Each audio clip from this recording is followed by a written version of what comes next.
আসসালামু আলাইকুম madam. Madam আপনি আমাকে মারলেন কেন? এই এখন কয়টা বাজে? এখন তো 4টা বাজে। 4টা বাজে না? তার মানে এখন ডিউটির সময়। এই তুই ডিউটি বাদ দিয়ে নামাজ পড়তেছিস? তুই যদি ডিউটি বাদ দিয়ে নামাজ পড়িস, এই তোর ডিউটি করবে কোন বাপ? হ্যাঁ, তুই যে ডিউটি বাদ দিয়ে নামাজ পড়তেছিস, এই ওইদিকে যদি কিছু চুরি হয়ে যায়, এটা দায়ভার কে নিবে বল? ছোট লোকের বাচ্চা। এই কোম্পানিতে যেসব দামি জিনিস আছে, যদি একটাও চুরি হয়ে যায়, তুই 10 বছর চাকরি করেও সেটা দাম দিতে পারবি না। এই ছোট লোকের বাচ্চা, তুই কারা অনুমতি নিয়ে ডিউটিতে থাকা অবস্থায় নামাজ পড়তেছিস? ম্যাডাম আপনি আমার শুধু শুধু গালিগালাজ করতেছেন। আমি যখন চাকরি নিয়েছি অফিসে, তখন আমি বইলাই নিয়েছি যে আমাকে 5 ওয়াক্ত নামাজ পড়ার সময় দিতে হবে। স্যার আমাকে বলছিল 5 ওয়াক্ত নামাজ পড়ার সময় দিবে, এই জন্যই তো ম্যাম আমি নামাজ পড়ি। আর নামাজ স্যার আমার ভালো লাগে না। আমি সব ছাড়তে পারবো, কিন্তু নামাজ কাজা করতে পারবো না। এই ছোট লোকের বাচ্চা, তার মানে তুই কাজ বাদ দিয়ে প্রতিদিন নামাজ পড়িস এখানে না? কোম্পানি ক্ষতি করতেছিস? দাঁড়া, তোর কিন্তু চাকরি শেষ আজকে। এই কি হচ্ছে এখানে? স্যার আমি তো আপনাকে যখন জয়েন করছিলাম তখনই বলছিলাম এই যে আমাকে 5 ওয়াক্ত নামাজ পড়ার সময় দিতে হবে। তখন আপনি বলছিলেন সমস্যা নাই, তুমি নামাজ পড়ো। আজকে দেখেন আমি এখানে নামাজ পড়তেছিলাম, ম্যাডাম আমার গালে থাপ্পড় মারছে আর বলতেছে যদি আমি নামাজ পড়ি তাহলে আমার চাকরি শেষ। পিঙ্কি ম্যাডাম, এই ছেলে কি বলছে?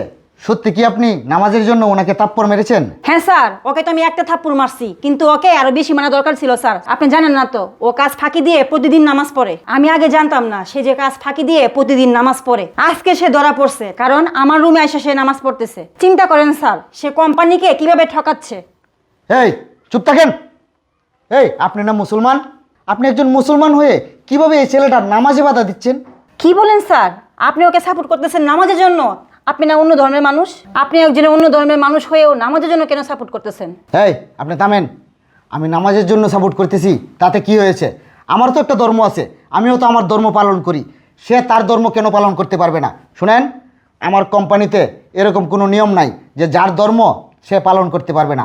যার ধর্ম যেভাবে পালন করতে হয় সেভাবেই পালন করবে। সে হয়তো মুসলমান, আমি হয়তো হিন্দু, কোনো সমস্যা নাই। তার ধর্ম সে পালন করবে, আমার ধর্ম আমি পালন করব।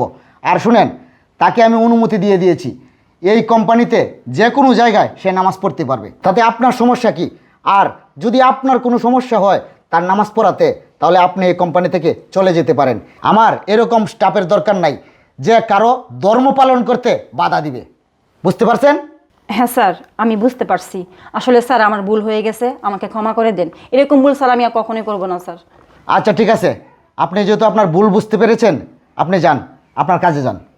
ঠিক আছে স্যার। জনি সাহেব, আপনাকে আমি বলতেছি শুনেন, আপনার যখন নামাজের সময় হবে তখন নামাজ পড়বেন। আর যদি এই নামাজে কেউ বাধা দেয়, সরাসরি আমাকে বলবেন, অন্য কারো কাছে কোনো কিছু বলবেন না। ঠিক আছে? আচ্ছা যান। আসসালামু আলাইকুম স্যার। ওয়ালাইকুম সালাম।